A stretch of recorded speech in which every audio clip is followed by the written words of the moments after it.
Attention! The National Weather Service has issued a hurricane warning for the entirety of the National Hockey League. Please stay tuned for further information from the Storm Cellar. Welcome back to the Storm Cellar. Brad and Ray are here. Daniel Wagner's with us again. Welcome back to Daniel. We might even have a couple other guests joining us if they happen to pop in. We really didn't have a plan for the week. It was a slow week, Ray. 2 games on tap. We'll cover both of those. We're going to talk a little bit about injuries, both people being injured and people getting healthy. We've obviously talked to Daniel before, but we'll catch up and see what's new in his life. But what about you, Ray? How are things in your world?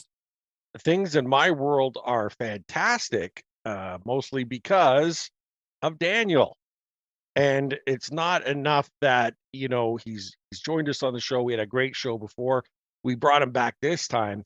Gives me an opportunity to publicly thank him for one of the most generous gifts I've ever received. Right. He did it for the both of us. Made a point of sending them out. Made it through customs. Landed to me just in time before last night's contest. I got one of those beautiful, only 10,000 made 25th anniversary hats, and they are fantastic. I used it in my tweet last night, but I haven't worn it, and I made a point of saying,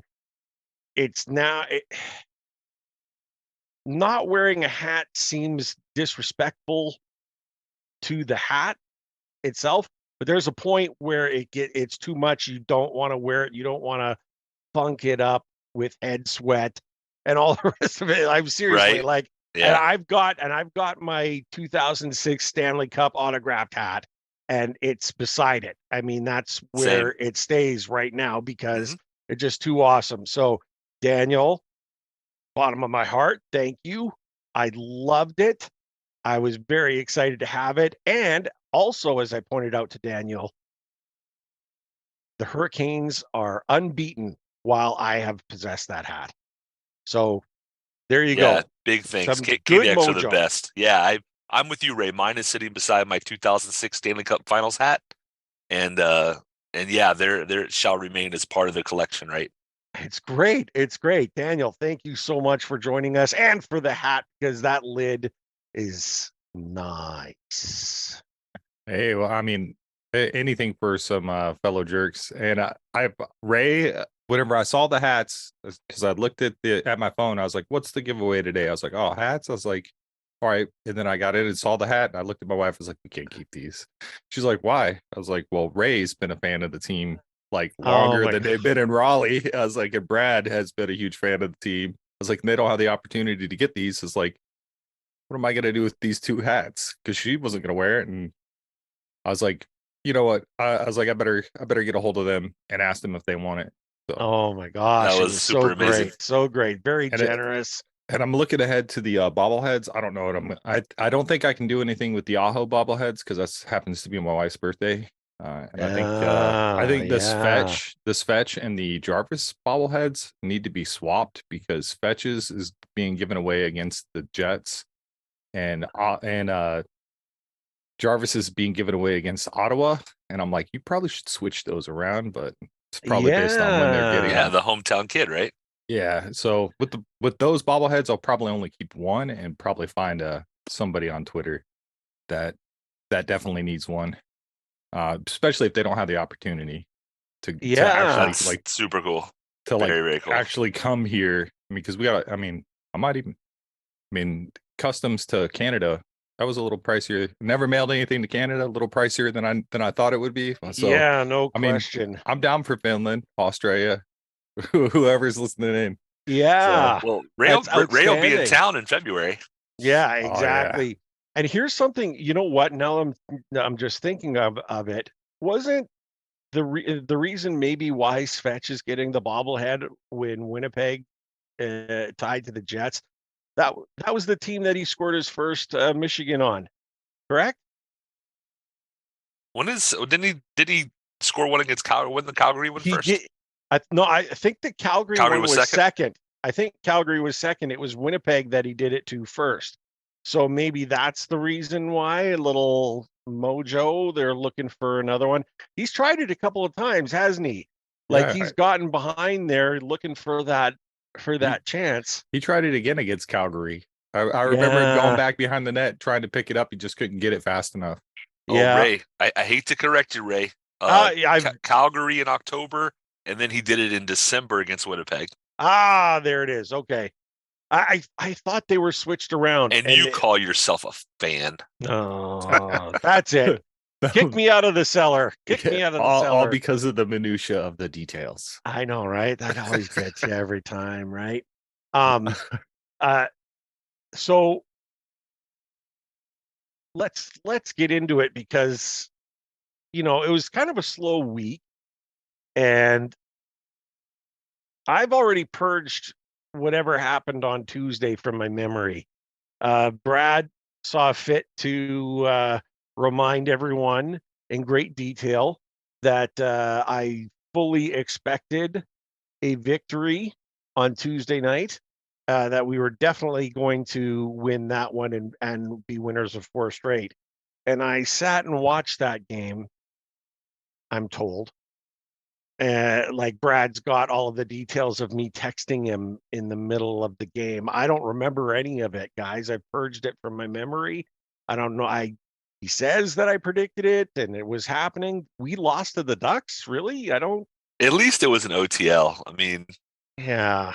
It's yeah. I was re-listening to that on the way back from work yesterday. I had to go in for emergency to replace some wireless equipment, and it was just one of those. When I heard it, I just started cracking up in the car, and I'm like, I'm gonna have to put one of those of mine up there too sometime as a reminder, just to keep it all equal. But I thought it was funny, but realistically, the more important thing we said on this program was you got to get the points that you got to get, right?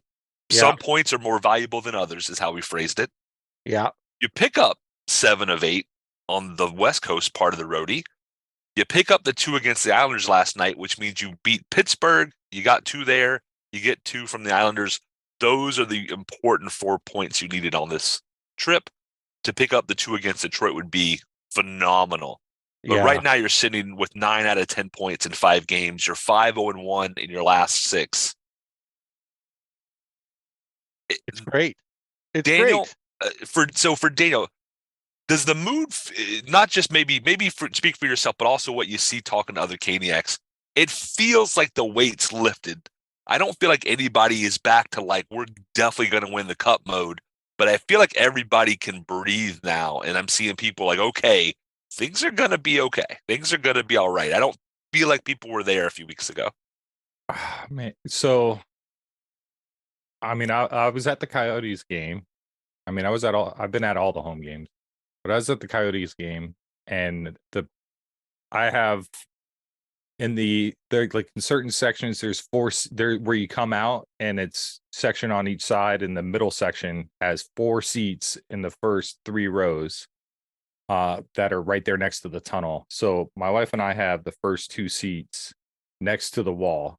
So therefore that leaves 2 seats open next to me, and then behind us, I know that those seats are not taken by any season ticket members. So a family of 6 purchased those tickets, and they were Avalanche fans. They just happened to be in town because 2 that they sat next to us were in the military, and the family was from Colorado, and they would not stop comparing the Canes to the Avalanche. And they were like, they just look really flat tonight. And I was like, this is the lowest point, because now I have to listen to them talking the whole game, and they're just not playing very well.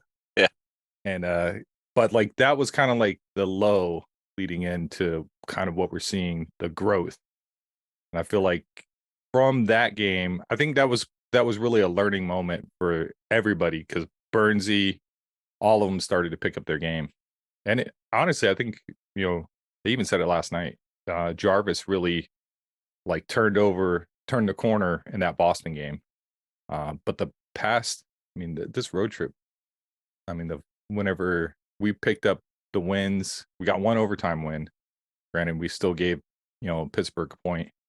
And then we finished, we're not even finished, but halfway through we give up we still gain a point, but we give up one to Anaheim. Yeah. I mean, they're playing better, a lot better. There's a lot more confidence. It's not just Natchez, Svetch, and Aho. Last night, a little bit of promise. I know we're getting at that one a little later. But yeah, I've even around this. Hopefully, whenever I come in on Star Wars night, that the feeling is a bit, one, more festive because it's Star Wars night, and two, people are really feeling good about the game. And you know, well, they should. I think it was definitely the Boston. To me, I know you're saying that we kind of turned the corner at the end of the Arizona game and stuff, and whether you say the end of the Coyote game or we say or what we have said, and as much as last week where the turning point was Boston. I mean, those games happened back to back, right? And we're in Boston, they woke up, even though they lost in overtime, they woke up because they were actually playing their game. And from that point on, they were just great. And I've loved the contributions like Jarvis, who had struggled, but he's doing great. That Ducks game though, even Rod after the game, he just said we were gassed and almost like he didn't say checked out of the game, but they all to a man had basically said this is not the game that we play. This is not, and there's no real explanation to it, but they just knew they wanted to be home. And so they got their little bit of rest at home, and then they drop into the Islanders, who the Islanders do us a favor by nipping the Devils the night before. Absolutely. Keep them reeled in a little bit and stuff, which is nice. We'll get our shot at the Devils here, not too far in the distance. And it was nice to see, and we took advantage. I was a little surprised at last night's contest, mostly because of the starting lineup announcement. Brad, you posted it, and I was like, first of all, I had not heard that Aho had been injured. So they said he would be out for the game, and I'm like, oh crap, what happened to Aho? You have that initial panic, right? So he's like, Aho's out. What? You know, you start freaking out. He can't be out. What are you talking about? But you know, it's like and of course Rod did much better than just put all the names in a blender. But it's like he put all the names in a blender. It just seemed weird. And when Statsny goes from where he was invisible on the fourth line up to the first line, I was like, well, this is an interesting experiment, isn't it? My first thought was, is that a typo? Yeah. You know, like, and then my second thought was, this is Rod Brindamore. No, Yeah. you know, I truly believe Rod feels that any of our forwards can play on any line at any given time, given the circumstances. And my tweet was, maybe this gets Stats going, right? Maybe this gives him a little something. And sure enough, to kind of jump into the Isles game recap, puts the first one on the board. Beautiful pass from Svechnikov. Open net. He takes his time. He makes sure he buries it because he's missed a few open nets this year. You know, this should not be his first goal as it came, but it is. But we've all seen it with these guys, right? Sometimes you just get one, and then mentally you're through the block, and now your game starts improving. So, you know, I don't know, maybe Brendamore's magician, but it certainly worked out last night. I mean, if you look at the Ducks game, Statsny had about 9 minutes on ice. I mean, the fourth line, when we're down, doesn't really get called that much. I'm still waiting for that bump up shift where the fourth line comes out and scores a goal right after we scored a goal. That would just still waiting. I called that one. It's going to happen. But yeah, I think giving him more ice time was a bigger point because I mean, he's kind of somebody that needs that time to really get going. And we're not bringing out the second power play to start off the power play unless our stars on that first line are just gassed. And that was the only way I could foresee him getting going, was that second power play. And even then, he acts more of us. He acts more Tavo. He's a distributor trying to get it to other people. He had 21 goals last year. And I mean, there's plenty of games left. He can eclipse that 21 goals. There's lots of time for him to get hot. And indeed, if he does, there's the secondary scoring that every team is desperate for, especially when they're going into the playoffs. But no matter what, it's your special teams, secondary scoring, and goaltending that's gonna keep your season either from being a success or a complete and utter failure. So he's got time to come around, and I'm going to ask a really off-the-cuff question here about Statsny. Do you see him after he scored the goal? Is he missing his first front two teeth, or is that his mouth guard that is painted black in the middle just for fun? It looks like he's missing his front two teeth. I thought he was missing his one of the front ones and the one beside it on one side, but for sure it looked like I didn't realize that. I didn't realize that he had. I didn't realize it either. That he put in that he had false ones. So we got a up close look at him in Calgary, and I didn't. I'm right on the glass for the warm up skate. I didn't know. I didn't notice any missing teeth and stuff, man. He's hardcore, man. That's a hockey look, if anything. And when he scored, that big smile comes out and is like, whoa, no chiclets. Where are they? And I think it looks like Kokanyemi got his fixed. Yeah. And how about KK last night? Hey, that another good performance. Goal. Glad to see him also. Just they don't need to catch fire, but they need to start contributing. If KK is going to be a 2-centered, he's got to put points on the board. There's no question. Yeah. I know there are people who have started hating on the contract and things. I still think worst case is he is a moderately priced third line center for when Stahl decides to retire. Yeah. And we know he can play on the second, third, and fourth line. So I'm not worried about KK long term, other than the pressure that he was under in Montreal to perform. Don't repeat those mistakes here. Yeah. And luckily, Brendan Moore and the coaching staff aren't going to do that, even if we as fans might. Turbo last night. Daniel, what did you think of his play? Turbo, I mean, he's a great puck distributor. He had a couple good shots on the net. Yeah. I was battling ESPN Plus and their VPN blocking system last night for a little while, so I had to come up with some crafty ways to get around that. Nice. So I missed out a little bit of it, but yeah, Turbo definitely. There was only a couple points where I was like, Turbo, you're standing right next to the defenseman. Can you skate over to the other side of the ice where it's open? Yeah. He still looks like he's trying to put it all together, but he's a lot closer to Turbo last year. But I have a strategy or a thought on Tavo. If he has the least amount of hits on the whole team, I really feel as though that it's not that he doesn't like to hit people. It's that he wants to be invisible. He's trying to be a ghost. So if he doesn't make you aware that he's even there, eventually you're just going to be like, you're going to forget that he's there because you're not where you have no threat coming from him. You're just like, well, there's really no threat over there. And then he releases a wrister on your goalie and you're just like, okay, maybe there is a threat there. or he threads that pass through the blue. Oh, whenever he pushed up to thread the pass through the center, that was ridiculous on the power play. It was. I was just like, I wish we would have nailed that, because actually, if you go back even against the Ducks, we haven't scored a power play goal in the last 2 games. So I was going to bring up 0 for 4 in the last 2.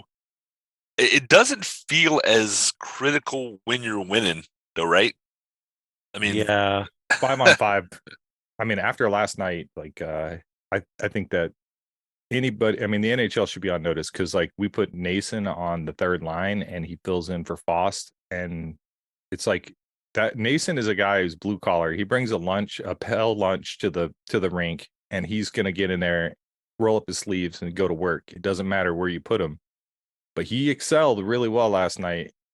That he did. And got so that assist on the stall goal, right? that makes me in my mind go, well, what if we need to jump? Because you can put Fost up on the first line. You can put Fost on the second line if you need to get a little bit of a forecheck jump on that line to make it a little bit more physical. So Nason is really just kind of opened up how this chessboard can really be in the playoffs. Like, it's not going to be like last year where, last change matters. You're going to have to deal with the line combinations that we can run out there. Go ahead, Brad. I was going to say, what I noticed, especially the last few games I've been watching, we know that Carolina's defense fills in. That's one of the reasons guys like KK aren't getting the points. In the Ducks game, you have a defenseman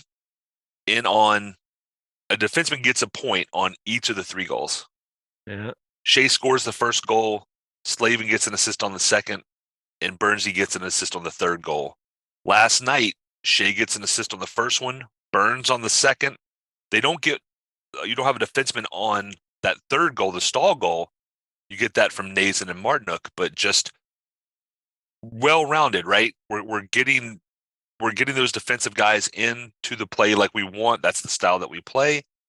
And they're factoring in. And just a reminder as we think about scoring and balance, that's going to, every time a defenseman gets an assist, that's potentially taking away an assist from a forward is kind of how I look at it, right?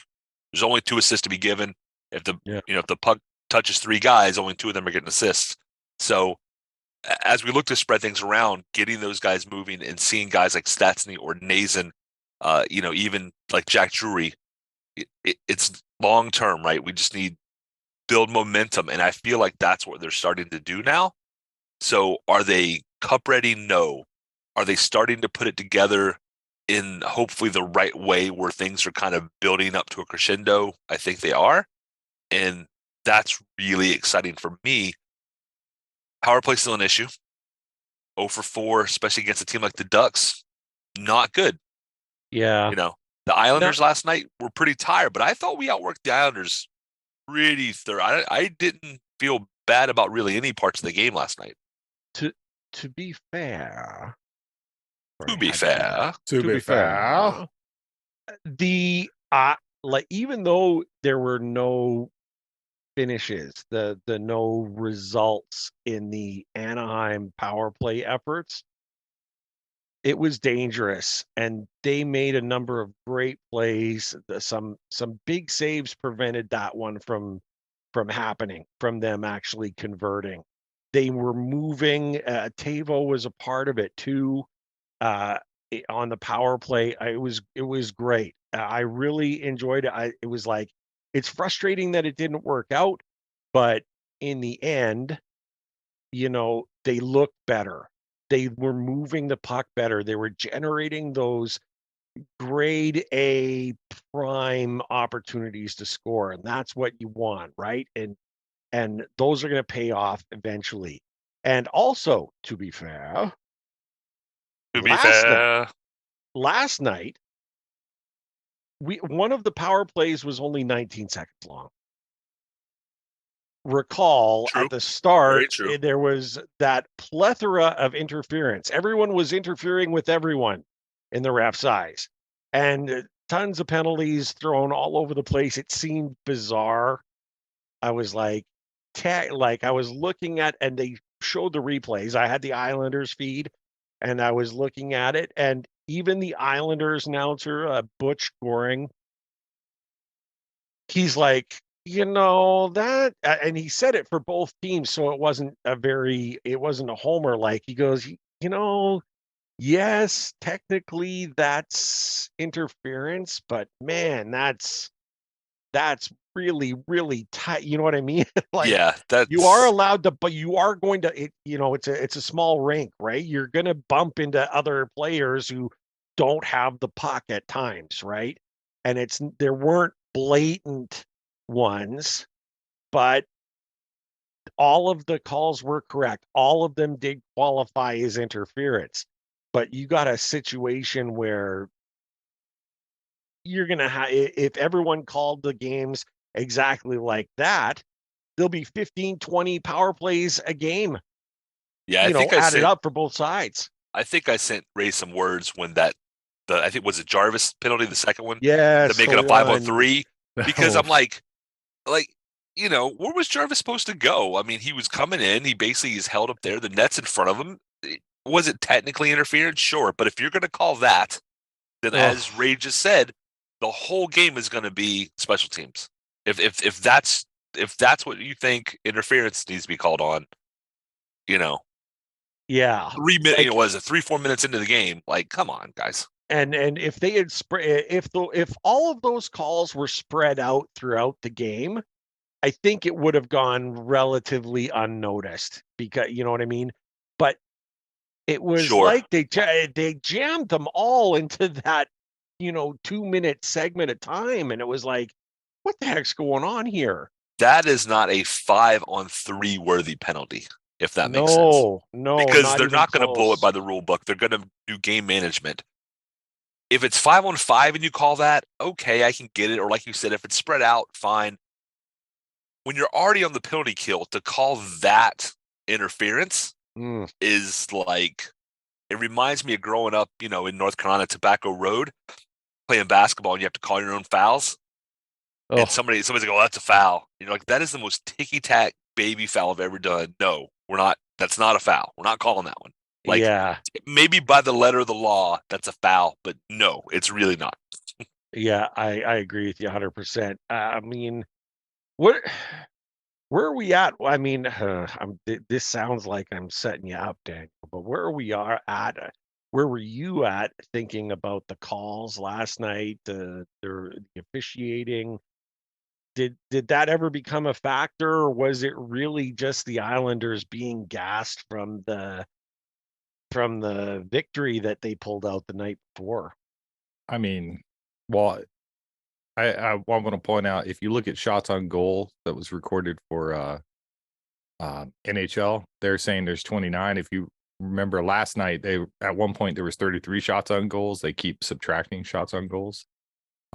They were definitely gassed, but I mean, whenever they pull their goalie at like 7 minutes and you're running like they're just on D the whole time. Yeah. I mean, I could see that they were gassed, but the interference calls, that just comes down to, like, I think because the rule book for the NHL is so large and so convoluted and really hard, they treat it like a Bible study class where you have certain sections you have to read every day and like digest it. And that just happened to be the section they digested that day for the day. Like they all come, like I could just imagine, like the head ref comes out. He's like, okay, go ahead and turn to page 312. Today we're going to cover the interference rule. And that's all they talked about. Yeah. They're like, okay, well, here's the points that I want you guys to do. Whenever we go out there, look for interference. These are the things that we need to do so we can actually learn how to do this. Too bad it wasn't goalie interference that they should have been focusing on. But honestly, with all those calls, I'm trying not to get as carried away with refs, just because they're human. And even whenever I was so upset with the Boston game and messaged Brad, I told him, I was like, it's rigged. This is totally rigged. I mean, going into Boston and with an official who was from Boston. But I feel as though that's just the cheap response. Like, it definitely is. I mean, I think it's fair to say, not to cut you off, but referees have biases. Like, you can certainly see there are absolutely refs that throughout history that you can go, oh, like that guy's got a grudge. I don't know why that guy, but by and large, I think they tend to do a good job in what I really do think is the hardest sport to officiate, because a puck is won by 3. The game is super fast. There's a lot of bodies. I mean, for those of us really old guys who remember one referee system instead of a 2 referee system, that was even worse, because the referees following the puck and the dirty stuff going on behind the play could get really, really, I would say really out of hand. So consistency is the only thing we can hope for. I thought last night they were at least consistent. I thought putting the team ahead on a 5-on-3 that early in the game wasn't an appropriate call for that call. But like Ray said, had that been 10 minutes later, yeah, that's, I get it. They were calling things that were, Fresh at in their least minds. relatively consistent Like throughout the game. to And the that's letter. Yeah. right. And that's all you can really do. It's, anytime I think about refereeing the day after, or if I'm telling my son about referees, I always explain what a difficult job it is. And after the fact, if they're just consistent, if they miss calls for both sides, or if they decide we're going to let this kind of ticky-tack thing go, we're only going to call these big things, that's fine. We all know refereeing changes in the playoffs, right? It's a lot No more question. physical. You can get a lot more hooking and grabbing going on before they typically will call things. And I don't like that, because I think in part because the Kane style of play is hampered by that, and it's not as fun to watch, but at least it's consistent generally. I actually Let- took a screenshot of the Boston refs just so that I could see if they end up on any playoff, set of 4. I was like, I'm recording this for future reference. For future reference. Jeez, yeah. Let's jump into the injury situation with his team. We've got lots to talk about.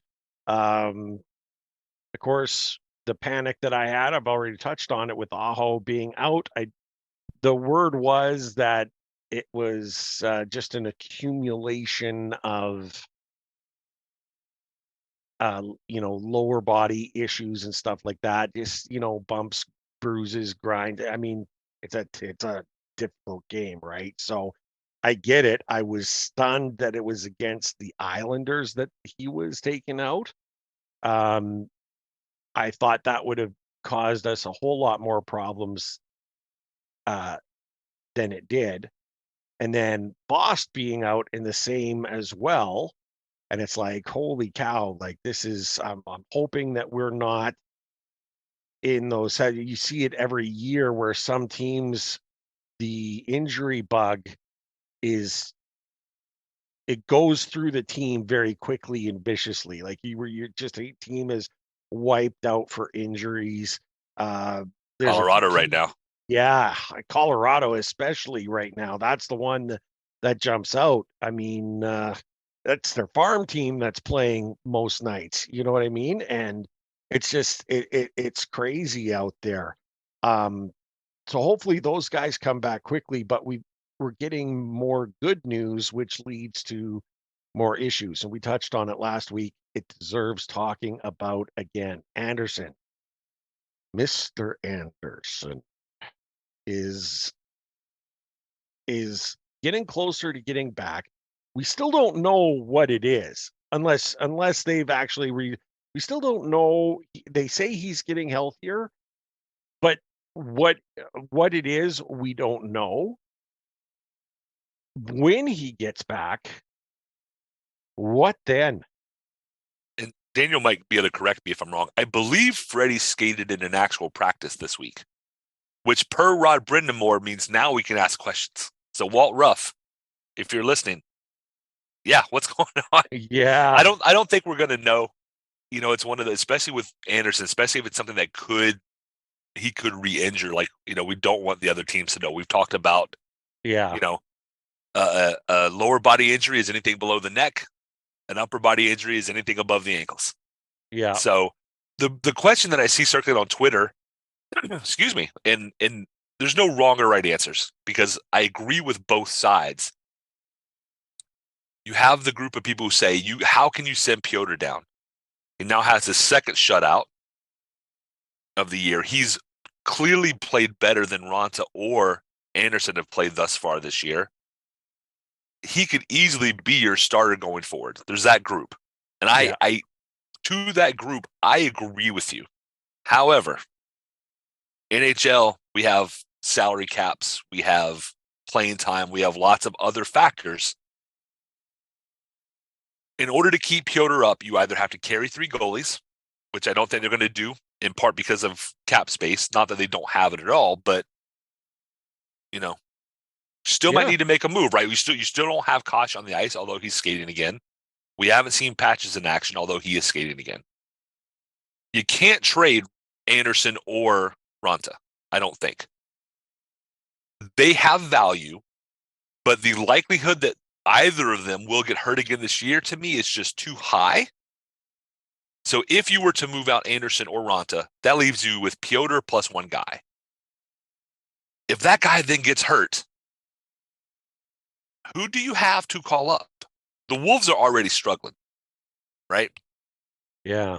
You don't have an NHL-ready goalie in Chicago that you could call up, even as a backup, which means you just have to hang Pyotr out there regardless of what happens. And if it ends up being an injury like the Andersen injury, where we thought it might be, a couple of days or a couple of weeks, and now it's been over a month, you can't afford that.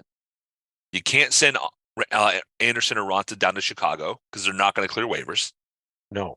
So the only thing you can do, the thing that I expect to happen, is they're going to send Pyotr to Chicago, not because he should be in Chicago, but it makes sense fiscally for the team, for the Hurricanes. It makes sense from logistics of having 3 NHL capable goalies. It gives Pyotr more time in front of shots on net and a much softer defense than he has in front of him in Carolina, which his numbers may not look good, if that makes sense. But he needs more, he's one of those guys. He's still young. He still needs shots. He needs to say things he hasn't seen before. He needs to deal with a little adversity. So I'll let you guys speak to it, but I totally agree with the people who want to keep Pyotr up. I would want to keep Pyotr up in a perfect world. I don't think that's going to happen, not because of his play, but because of everything else around the situation says that's not the right call. What do you think, Daniel? I mean, going to the Canes cast, Mike and Scott Burnside are in the thought of sending Pyotr back to Chicago, let him continue to develop. Whereas Shane Willis was in the camp of, what are you going to do to this kid's confidence? Well, I mean, honestly, Pyotr's confidence is through the roof. I'm not sure anybody can hurt Pyotr's confidence. No, definitely not. And Mike's main argument was that because we know how good Freddie and Ranta can be, and we haven't seen that yet this season. And then to keep Pyotr in Chicago, let him develop a little bit more, see a lot more shots. Because my eye test for Pyotr, because I got to see him last year and this year, is he can see through screens better this year, a lot better. He's been able to track the puck, because last year, I mean, even in the Isles game at the end of the season, and then against Boston, he was having a hard time picking up the puck through screens. And Brad Marchand's not a big guy. Obviously, we've all seen that picture. But he's definitely gotten a lot better. And I think being peppered in a softer defense there in Chicago is not actually a bad thing for him. He's going to see a lot more shots. Yeah, his stats aren't going to be great. And also, sometimes you have to go through. It's like the Great Resignation right now. People don't want to see that you quit 10 jobs whenever things get bad and go, oh, this guy's worked at some pretty impressive places, but he's only stuck it out during the good times. He's never stuck it out during the bad times. So it could be a character building thing. And I haven't followed Pyotr to the point, going back to whenever he was developing. But I mean, it is beneficial to sit on a losing team and know that as long as he doesn't feel that he has to carry the team, that he's really just focusing on the skills that he needs to develop. So as long as they sit him down and explain it to him why he was going back to Chicago and what they would like to see him work on, and then touch base with him on a weekly basis to make sure that he feels like he's progressing towards those goals and not the overall record of the Chicago Wolves. And then just have him be ready for whenever, in the inevitable with Freddie and Antti Ranta. If I had to choose between Freddie and Antti, I love Antti Ranta way more, but I think everybody does. He's very charismatic, has very great personality. His smile lights up the arena. It's one of those things. It's an enviable position for us to be in, but it's also it has to be handled properly. And I think that there would be an understanding that upon Freddie's return, you know, he was the big dog. He's got the years of experience. He was fantastic last year, besmirched by most who thought that there were other goaltenders that more, you know, deserved to be in on the Vezina trophy, which just wasn't true. He certainly had a Vezina trophy worthy campaign last season, and an early injury takes him out of his. He needs time to get into the mix, and you just cannot keep three goaltenders up. You just can't. And that, I mean, if we had three goaltenders up, you'd never have to have a David Ayers. And we know how much we love David Ayers, right? Like, just those situations, you know, I I think that being in this enviable position, I'm going to be very interested to see what happens at the trade deadline. And that's a little further down the road. I think that's fair. Yeah. And another thing, just to bring up for the people talking about this, I know for myself, I'm only talking regular season. Yeah. Rosters are expanded in the playoffs. There's no cap. Yeah. I would fully expect to see Pyotr Kochetkov in Raleigh for the postseason. 100%. So for the folks thinking about him getting sit down, just to keep in mind, we're only talking regular season, right? This is just, I think it's logistics. I think Daniel hit the nail on the head. They probably have already talked to him. When Andersen is back and he and Ront are healthy, you're going back to Chicago through, not because of the way you're playing, but because logistically that's what needs to happen. We need you to develop. We need you to work on these things. Stay in shape. When the playoffs start, be ready to play. Yeah. And it's not going to be like last year where the Wolves were challenging for a cup. So last year, if you looked, our healthy scratches against the other teams was a lot smaller. Like the Rangers had half of their AHL lineup sitting there as healthy scratches. I mean, the Wolves, I mean, I feel bad for the Wolves fan. I feel bad for Sam, who's a huge AHL fan, but the Wolves aren't going to be the Calder Cup team. I mean, they might make it into the playoffs, but I don't foresee them getting very far. They, unfortunately, that's true of a lot of AHL teams, right? You win a championship, those guys get opportunities, you know, short contracts in the A. They spread out, that team gets rebuilt. And yeah, I don't think they've been terrible, but yeah, they haven't been the dominant team of last year. So, you know, Pyotr getting shots on goal in Chicago, I think will help him develop, as we've all said. To back up half a step, just while we're on injuries, did either of you feel as nervous about Fast being injured as Aho when you heard he was out? Because my first thought was like that's one of the things that's working great for us is that third line. That almost worried me as much as Aho once I knew that neither of them seemed to be really serious. Did anybody else feel that way? Like Aho's out, that's bad. Like Fast is out, oh, that's really bad. Yeah, with disrupting that third line when we have fully determined that Martinook is the perfect replacement on that line and it works really well. I was very nervous with not having Fast on there, and I was nervous that Fast was out. I was more perplexed as to who do you drop in there and why.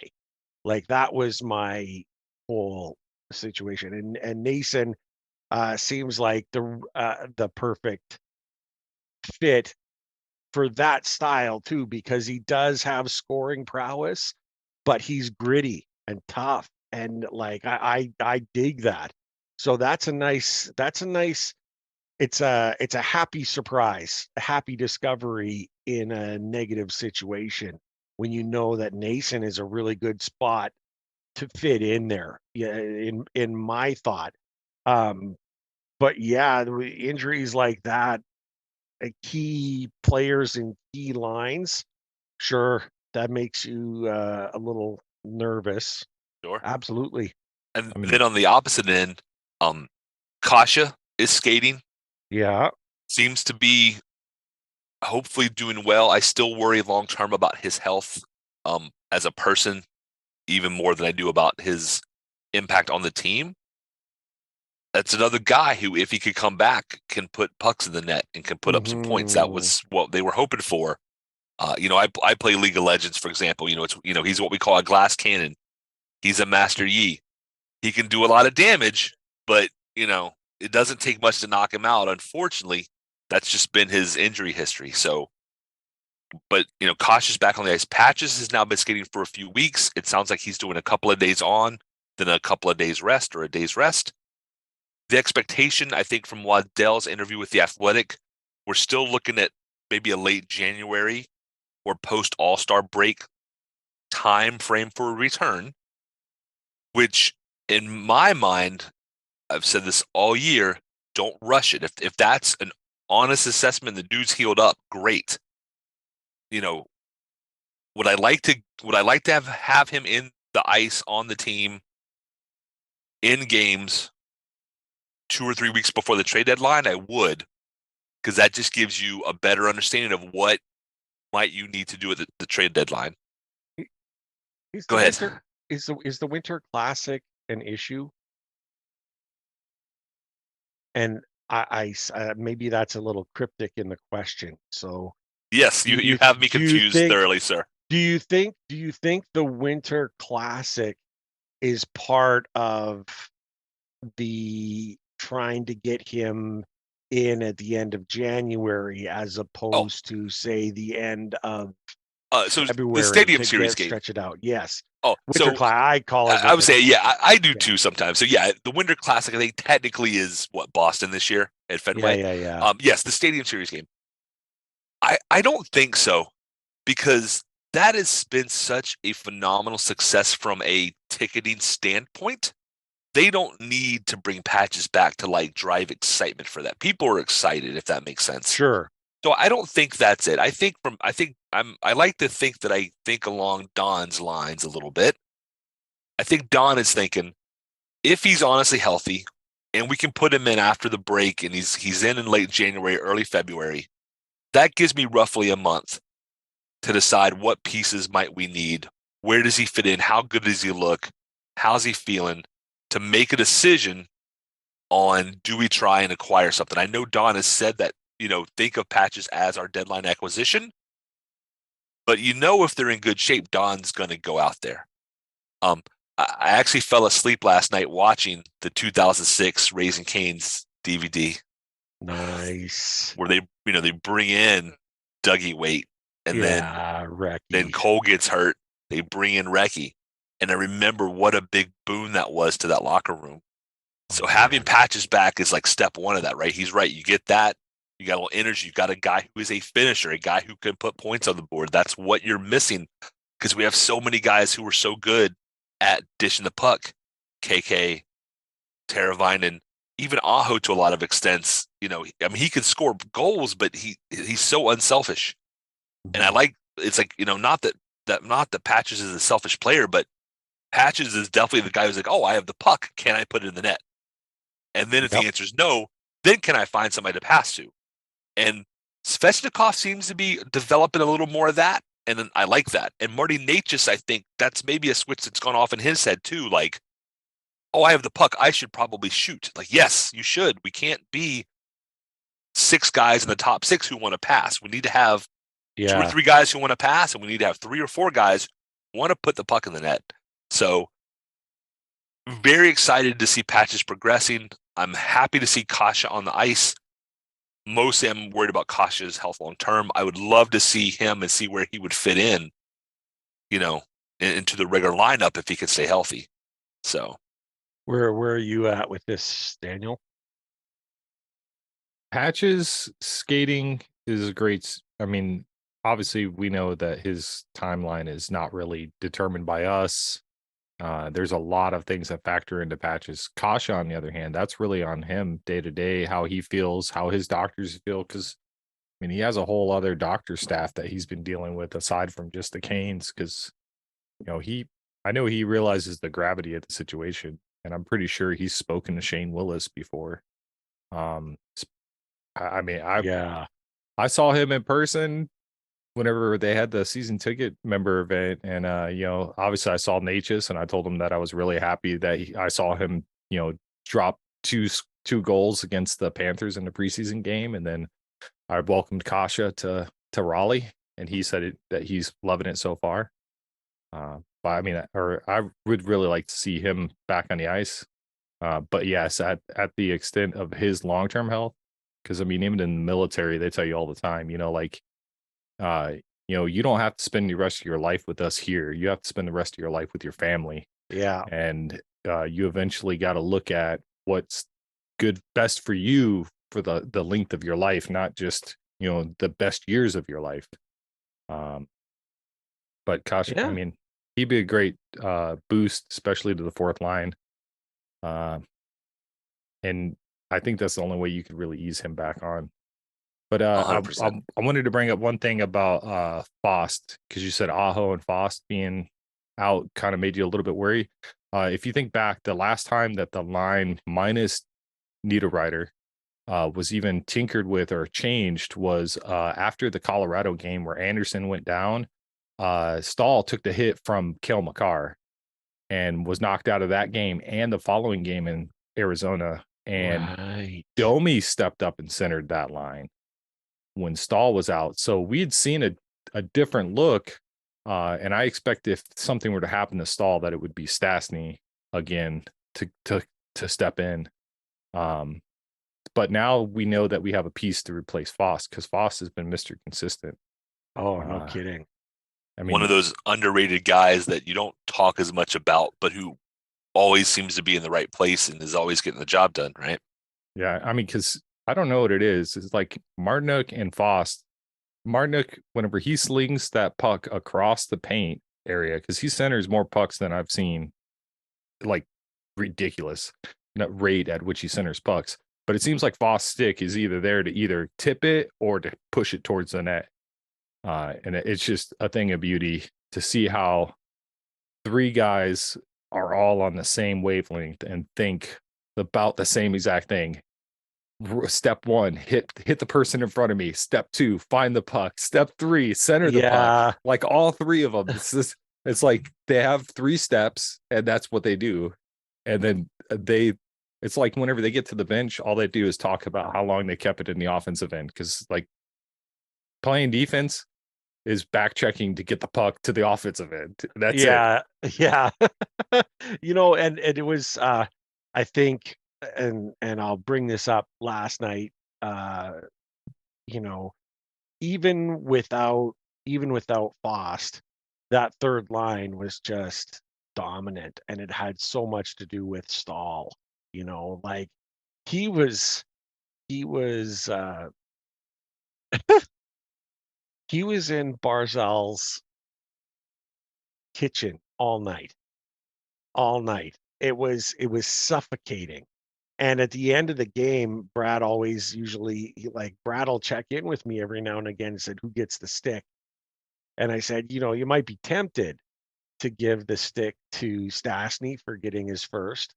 You might be tempted to give Pyotr the stick for the shutout. But if you don't give the stick to Stahl for what he did to Barzal last night, you and I are going to go round and round. And I don't normally. Stahl's going to get that stick today. Yeah, like I don't want Ray throwing hands. He was just sensational. And I think it was a just microcosm of what the whole game was for that team. That was a complete game last night. A complete game where everyone did well, even despite having players short. And that just, when your player's short and you can put out the best game that you've played all year, in my humble opinion, the best total complete game all year, it tells you what the mentality is of this team and the belief that they have in each other and in what they're doing. It's Rod's got the perfect culture there. How much bigger are the players out of the game than Aho and Fast? Like, I mean, yeah, okay, maybe if you took out Aho and Natchez or whatever, then there's real panic, right? But that was a big loss last night, and they were just bulletproof. They played so well. They were up to the challenge. They were, and that's what you love to see, and that has a lot to do with Rod. And it's a great way to look at the week ahead, because we got 4 games coming up before the next time. We do. Well, and 7 of 9 at home. Yeah, close which out is the nice. month, It's which about is huge. time, right? About time to have some home games. Our Raleigh Caniacs out there, my gosh, they need a chance to get out there, raise some heck, you know what I mean? And fuel the boys when they need it. And first they got to take care of the final game of the road trip in Detroit. We spoke about this last week, Brad. We always have difficulties with the Wings for some reason. Let's hope that they can bring last night's effort into that game as well, and really make that road trip one of the best that they've had ever. Because you come away with 11 out of 12 points on a 6-game road trip that included a shooting out west, you're laughing. Like, that's really what you want. And it'll say a lot. But then the home games Thursday is going to be a great one. It's Star Wars night on Thursday, so that's going to be exciting. And well, let's go through all the games here, because the Wings on Tuesday in Detroit. Thursday, who's dancing with us? Seattle, the Kraken. It seems, a very good Seattle Kraken team. Yeah, I'm kind of thinking league wide. Those, Seattle's 3rd in the Pacific, but they're only 3 points behind the Canes. They've really played well. They have. It's not the same team that we made look silly in October. Just throw that out there. Yeah, you're 100% right, Daniel. Man, they are just playing some fantastic hockey, winning big games, getting contributions throughout the lineup. Does that sound familiar to anyone? Right? I mean, they're playing. Yeah, they're playing great. Their goaltenders have been just standing on their heads. Oh, I normally catch their games late.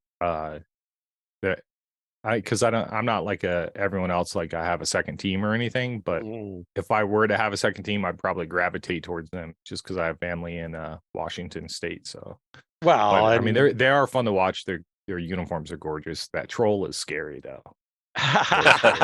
Well, and there's a good reason to stay with them, because Ron Francis is running the show over there. Morgan Geeky. Morgan Geek, and I'm telling you, I own a Kraken hat. I love that, but it's my support of them, and that purchase and stuff has everything to do with Ron Francis. It's just, that's all. I mean, Little Ball of Hate is in Anaheim. I don't see you wearing a Ducks jersey around. I won't. Yeah, I love Beaks. I did too. Oh my gosh, he was the Little Ball of Hate. I freaking love. I really need to find a highlight video of him on YouTube and watch it, because I need to understand why he's the Little Ball of Hate. So. Oh man, we'll help you find one, I think. Yeah, he was every bit that. Then Saturday, you want to talk about teams that are playing fantastic. What in the heck are the Canes going to do with Robertson when the Stars come to town? Because the Stars are fantastic. Ottinger, probably the starter, who is he's sensational. And I don't want any part of the Stars. I'm telling you. Robo's so fun to watch too. Isn't he? I mean, if I think it was the NHL Network put out there on social media, like who young players, excluding like Crosby, Ovechkin, these guys, like younger players, who do you build a team around? I said Svechnikov, but Robo would be the other guy. Yeah, I immediately think about if you're telling me I get first choice, I can pick any say under 25 guy in the league. Those are probably my top 2 picks. Robertson is just, man, so much skill. You don't get to. I don't get to watch him all the time, but the times that I go through the highlights and you see the goals that he scores, it's frightening to think that you got to play against that. And what you would have to do, I mean, so Stahl took care of Barzell pretty well. You know darn sure that the third line is going to be all about taking care of Robertson and trying to keep him out of the game. And Stahl's a veteran, and he's got lots of tricks up his sleeve, but Robertson's a different beast. And depending on how that game goes, I can see Robertson getting moved around a little bit because we have last change. So playing the shell game. Yeah, that's going to be interesting matchup. And also it's interesting because I mean, if what is it, Merchant? We tried to sign him before we pulled off the Burns and Mason. Burns trade. And Burns probably had the Stars #1 on his trade list that he would go to. I wouldn't doubt it. And then Statsny chose to sign with us instead of the Stars. So I mean, there's some there's definitely a little bit of animosity, back office animosity there. So if I recall correctly, we didn't beat them at all last year, both games. Nope. So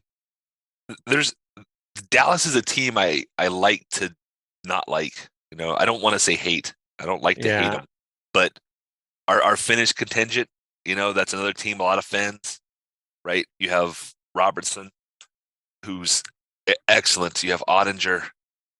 It's a really dynamic team. They're fun to watch.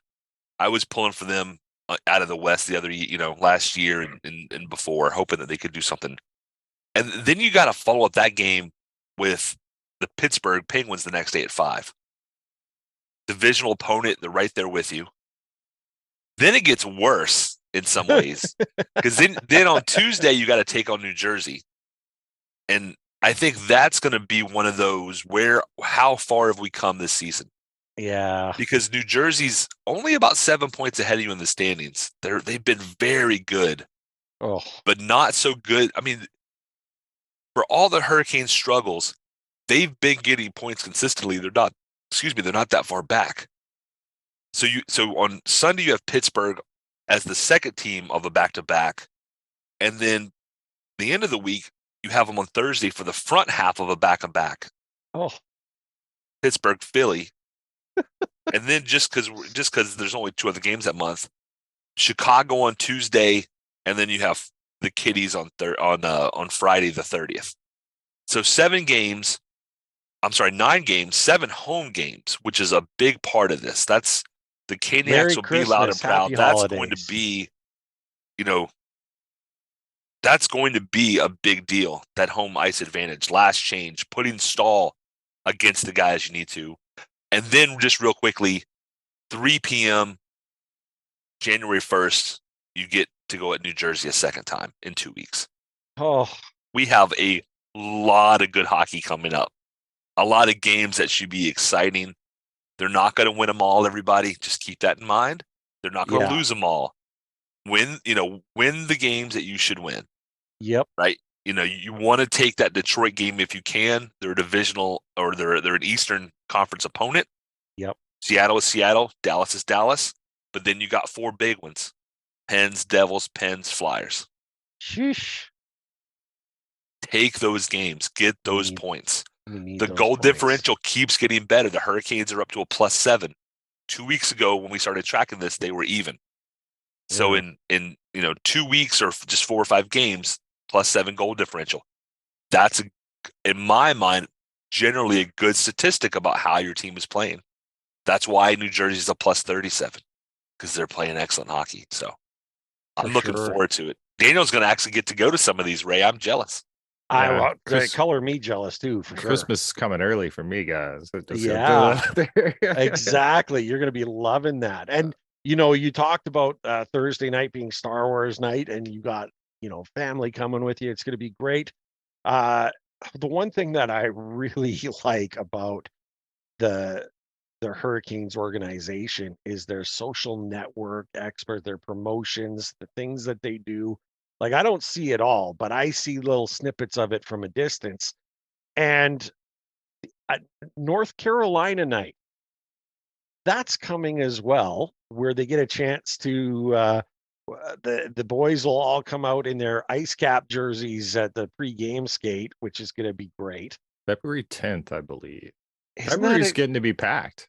well, Shortest month of the year, all the coolest promotions. they're putting it all into that week of excitement for the Stadium Series game, right? Because it's coming build out up. Yep. the Hall of Fame night. They're just building it up slowly, ratcheting things up. I mean, they do some great work. I love what the promotional aspect, and it can't always be just about the team. I think there's like a hand in a glove, right? The team is great, but if you're promoting it well, it makes it even better. You know what I mean? Like the promotions team are doing a great job and building up the excitement that they do all the And time. this is one, and Ray, this won't mean as much to you not being from Raleigh at all. And Daniel, you'll have to forgive me. I can't remember if you ever had watched or followed the IceCaps. I was so excited to see on social media how many people were posting pictures like, oh, like this is my old IceCaps puck. Oh, we still have IceCaps mugs.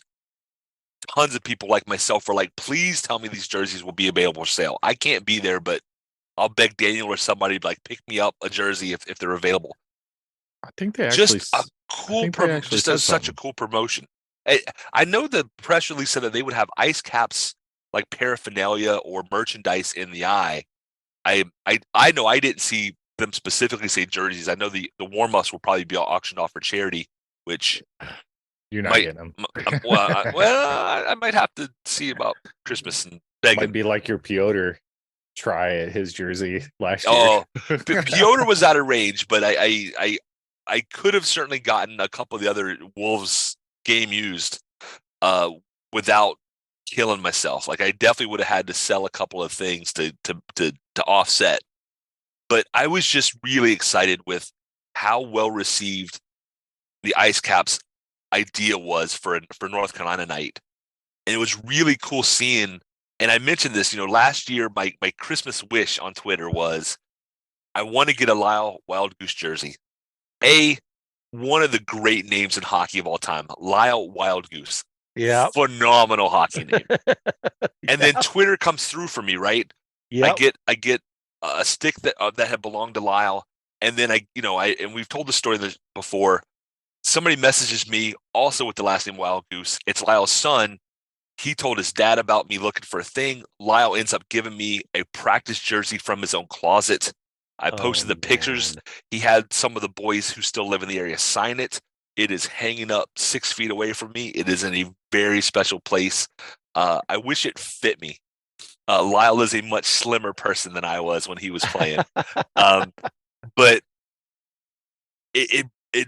I really was in tears when I saw it because it means that much to me to have those memories of sitting in a Dorton arena and watching guys like Lyle take the ice. The battles, particularly against the Admirals, is one of the teams that was just always going to be. I mean, it's ECHL hockey, right? They're all kind of like, down and out, knuckles as much as it is goals. But to see so many Caniacs come out like, I remember going to IceCaps games. I like the IceCaps. We have IceCaps merch. It really helped cement for me. It really made me feel proud of the Hurricanes have really, I think, cemented North Carolina as a hockey destination, a hockey state. Yep. But clearly the IceCaps had maybe a bigger impact than I realized in helping lay those foundations. And it's not just the IceCaps. I know a couple people mentioned the Greensboro Monarchs were displaced when the Hurricanes came to town in those first few years in Greensboro. So they lost their team. But you have the Monarchs, and you'll find Monarchs fans. An old neighbor of mine played for the Winston-Salem Thunderbirds back in the day when I was a kid. I remember thinking he had the coolest job ever. And I didn't know at the time he had that job and another job because CHL guys didn't make much, or I can't remember the federal Federated League, or I forgot what league they were in back in in the late 80s, I think it was, or early 90s. But I really was impressed by how many people had IceCaps memories and things to share. And it just goes to show you that a lot of hockey fans in North Carolina are transplants, and they are people who started with other teams, got here. But those folks who are IceCaps fans, they might have been transplants then, but that means they were transplants in the 80s, in the 90s. You know, they're not new transplants who are new hockey. These are old time folks who just really love hockey, and what a great, yeah. I can't wait. I can't be there. If I could work it out to be there for that one, I would certainly try, but I don't think it's doable. But of all the theme nights that I'm seeing, that's the one I would be most excited about. So that's my spiel. I'm sorry. I get very nostalgic thinking about that's early outstanding. Canes and those IceCaps memories, because those were just really great times. Shout out to all the folks down at Wake County EMS, Knightdale and Garner EMS. I was a paramedic or EMT at the time, and going to games with those guys as a group is one of the things that got me into hockey. Even more so than my dad having come from up north. So just love it. We're gonna wrap things up shortly, but first let's take a look around the league. And Daniel, I'm gonna look at you and kind of put you on the spot here. Are there any major surprises here that catch you off guard when you look at the standings, where things are at in the league? What jumps out at you? Man, the Metro is crazy. So let's see, we are not that far away from New Jersey. Actually, we're tied with 36 points with Pittsburgh. The Islanders are 2 points behind us. The Rangers are 3 points behind us. Washington is managing to keep beating OV open net goals, and they're 6 points behind us. Metro's not locked in right now. I mean, there's a possibility we could end up not being in the playoffs based off of how everyone is playing. And no question. So like you can't sleep on it. And then of course, Philadelphia, I mean, they're sitting with 24 points, but I mean, it takes one run towards getting them back on track. I mean, him and TA. I know we dropped the D out because his efficiency for defense is 1%. He's 1% better at D than the three of us, and that's saying something. Yeah. So we could put a pylon out there, and it would definitely hold up more weight than Tony would. But I mean, since they're having a falling out, I mean, the biggest surprise would just kind of be the fact that the Blue Jackets are a dumpster fire, and that you can't really sleep on the Coyotes, man. I don't understand these guys. Like, maybe it's a chip on their shoulder, but like they beat Boston the other night, 3-4. They're beating people they're not supposed to beat, and maybe it's just kind of a weird year so far. It is, and it was like I had mentioned earlier, I'm not promoting gambling, but an interesting stat that I had come across was the fact that the Arizona Coyotes right now are paying back better than almost every team in the league as far as gambling goes, because they are always this huge underdog, but they still come out with wins. They only have 20 points on the season. They've only won 8 games. But those 8 games have paid out a lot of friggin' money, and it's plus there's the whole against the spread, right? When you're giving the Coyotes 2 goals to start the game before the whole thing starts, you can easily bet on them and still make lots of money because they're staying close in the games that they're losing. And again, I'm not promoting gambling. I'm just saying that it echoes what you're pointing out about Arizona. It's like they're not someone to be looked over. Brad, I'll jump in now. Brad, for me, there's a couple of teams that really stand out. Vegas, where they are right now, I was really surprised considering we robbed them blind to get Patches, and they've got 41 points on the season. They're leading the Pacific, and not by a little. Like No, not at all. they're running away with it, right? So how did they get better when they had to sell out their best play? Like, I don't know how they do it, but they're making it work. They're making it work, and they're doing well. And Winnipeg deserves. I'm gonna give the props to Boston too, because holy cow, 4 regulation time losses. That's it. Wow. And they had so many injuries, and I know, Brad, that's eating you up. I can see it in your face, the pain, and I get it because you're right there.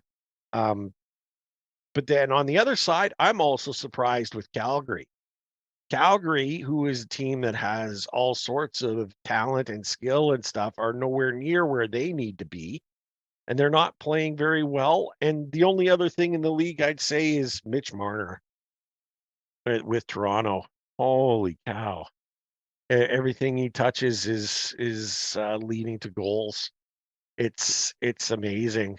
They're 8-0-2 in their last 10. Isn't that's something? That's something to say for the Leafs. Makes my wife happy, as she is a Leafs fan.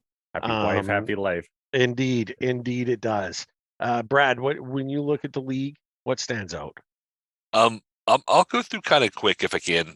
New Jersey obviously has played exceptional. Sure. Otherwise in the Metropolitan, I think Columbus is the only other shocker.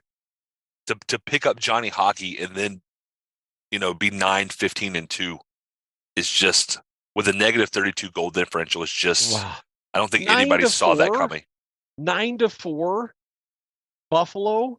Oh my gosh. I mean, that's brutal. Everybody else in the Metro, I could see being in that middling area, right? Carolina, Pittsburgh, Islanders, Rangers, in the middle. That makes sense. Boston came out on fire. Pittsburgh's 8-1-1 last 10. Yeah, one of those lost. Oh, we lost you, Brad. Oh, I was just going to say, a couple of teams, yeah, everybody seems to be trending upward in the Metro kind of together, which is scary. Oh, very, very much so. I mean, that's going to get disrupted this month or the next 2 weeks. We're going to see how it shakes out. A lot of Metro games coming up, yeah. Shuffling the deck a little bit, perhaps. Let's hope we end up on top. In the Atlantic, Boston and Toronto are up top. Oof. Tampa Bay's up there. Florida's further down than I would have thought. Montreal, Buffalo, and Ottawa being at the bottom makes sense. Yep. Big props to Winnipeg right now atop the Central. Colorado, nobody would have predicted the injuries. To say the Stanley Cup champs would be middle of the pack is something. The Blues also. Yeah, the Blues, I'm surprised are lower than I expected. And then so Vegas, I think Vegas has a management problem. They had the players, but they just couldn't. They always seem to be not quite doing the right things. Yeah. And with Jack Eichel playing well, that helps. The big surprise to me in the Pacific is Seattle. Yeah. 33 points. So, they're kind of doing what the Canes are doing, right? They're 15-8-3, but they're 7-3 in their last 10, which is a 3-game losing streak. They were 7-0 prior to that. Yeah. But Seattle's kind of come out of nowhere, because I don't think anybody I know expected them to be contenders. Yeah. And those guys, if the old tradition of people in playoff positions at Thanksgiving usually end up in the playoffs, they'll be a playoff team in their second year. That's fantastic. That's good for hockey. Outstanding. It's very good for hockey. 100%. And we're going to get another up close look at them, and Mr. Forsland comes back to Raleigh. We don't hear him unless, of course, we go with the Kraken feed. But do you think because the way he's called games, he's always been great and equally enthusiastic on both sides and stuff. I know we're not going to get a hey, what do you say?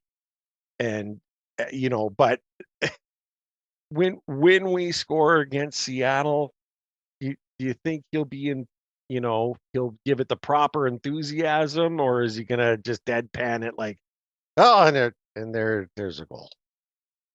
John, that's one of the things I loved about Forsland is he was excited no matter who scored. Yep. He was more excited when the Canes scored for sure. Yeah. But John's a guy that I think he just enjoys hockey and calling hockey games. So, I think there'll be something there. I think he'll give a little something there for the Canes fans. I will definitely be listening to the Seattle feed for that game. I think Mike learned a lot because he gets animated even when opponents score against us, like especially if it's a good goal. So that's what I like about all the home one, the homers. Like I get being excitement, you're promoting your home team and all the rest of it, but sometimes you gotta tip your cap. You know what I mean? When you see a great play on the other team, and you just gotta, whatever. And there's some teams that will refuse to give you the kudos. They just refuse. They'll deadpan it and whatever. But John was not one of them. And Mike does great. I love Mike, but John is outstanding. Like for me, and John is up there with Chuck and the letter K in my mind as the greatest, right? So I got them in very exalted places. We have talked about so much. This has been a great episode, hasn't it? I mean, really, yeah, we've done. This will be a long one. Yeah, it'll be a long one, but it's great because again, Daniel here joining us in the Storm Cellar. Daniel, thank you again so much. The Hat joining us today, sharing your wisdom, the smarts, your predictions. I'm loving it. One of the guys that we always have we should like put on one of the stools in the cellar there, we should just put his name on it. You know what I mean? On the chair, just say this is the one spot for Daniel, reserved for Daniel, because man, you always make it great. Oh, I mean, I appreciate having the opportunity to come on. I mean, I was kind of hoping some of the other names that were dropped would actually show up too. And Moose, if you're listening, you still got to come on the show. Oh yes. Yeah, I got to have my people connect with his people. Yeah. They'll have lunch. Yeah. No, it's been a great episode. We've talked about so much, covered it all. There's really nothing left to say, is there? Go Canes. Go Canes. Go Canes.